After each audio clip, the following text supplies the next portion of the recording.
السلام علیکم. آج ہم قرآن کی سورہ البروج کی ایک پہلو کو سمجھنے کی کوشش کریں گے.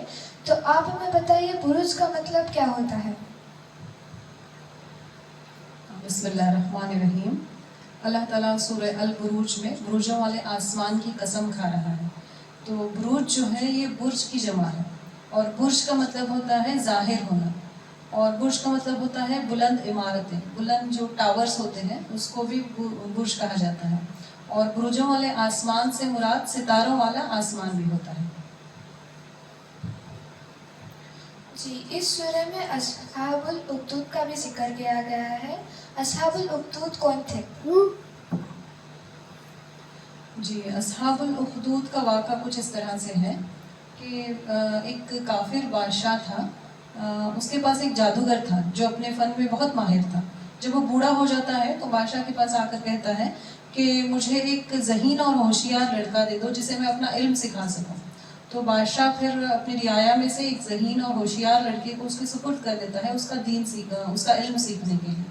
تو وہ لڑکا روزانہ اس جادوگر کے پاس جاتا رہتا ہے جادو سیکھنے کے لیے. تو بیچ میں اس سے ملاقات ایک راہب سے بھی ہو جاتی ہے، اور وہ راہب کے پاس بھی جاتا ہے. اس کا علم اسے اچھا لگتا ہے، اور وہ راہب کا علم جو عیسائی راہب تھا، وہ اس وقت عیسائیت تھی، دین حق تھی، تو وہ علم بھی سیکھنا شروع کرتا ہے، اور وہ خفیہ طور پر مسلمان بھی ہو جاتا ہے.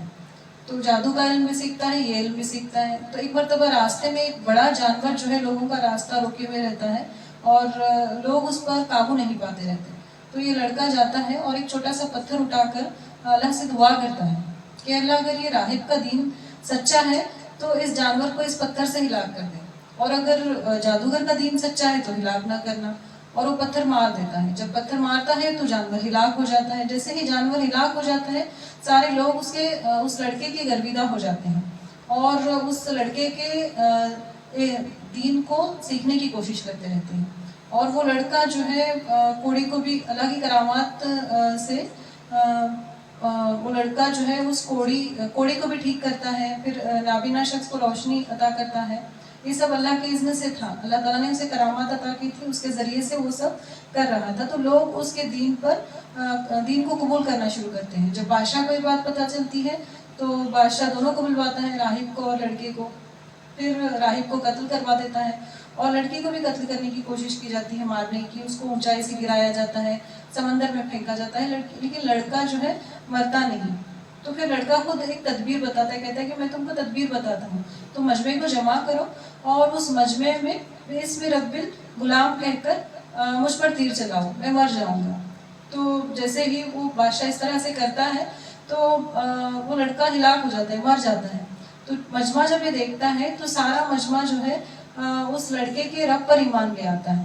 تو بادشاہ جس چیز سے روکنا چاہتا تھا اس ایک لڑکے کو، اس کی وجہ سے سارے لوگ جو ہے اسی لڑکے کے رب پر ایمان لے آتے ہیں. یہ بادشاہ بہت غضبناک ہوتا ہے، اور وہ بڑے بڑے کھندق کھدواتا ہے اور اس میں آگ دہکاتا ہے، اور سارے لوگوں کو جو ہے جو اس لڑکے کے رب پر ایمان لے کر کے آئے تھے ان کو اس آگ میں جھونک دیتا ہے اور زندہ جلا دیتا ہے. تو یہ واقعہ ہے اصحاب الاخدود کا. جی، اصحاب الاخدود کے واقعے سے کیا پیغام ملتا ہے؟ جی، اصحاب الاخدود کے واقعے سے ہمیں یہ پیغام ملتا ہے کہ جب حق آپ کے سامنے واضح طور پر آ جائے تو آپ کو چاہیے کہ آپ فوراً اس کو قبول کریں.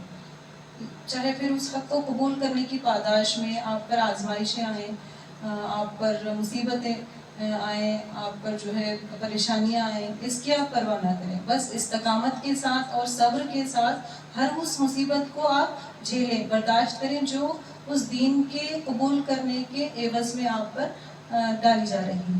تو صبر کی تلقین کی جو اللہ کے رسول صلی اللہ علیہ وسلم نے ہمیں ہدایت کی ہے کہ جو میرے دین پر چلے گا اس پر مصیبتیں ایسے آئیں گی جیسے ڈھلان سے پانی آتا ہے، اتنی تیزی سے آئیں گی.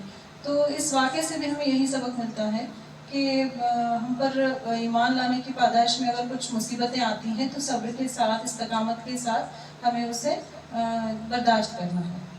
یہی اس واقعے کا پیغام ہے. آپ نے ہمیں اچھی معلومات دی سورہ البروج کے بارے میں. آپ کا شکریہ. جزاک اللہ خیر.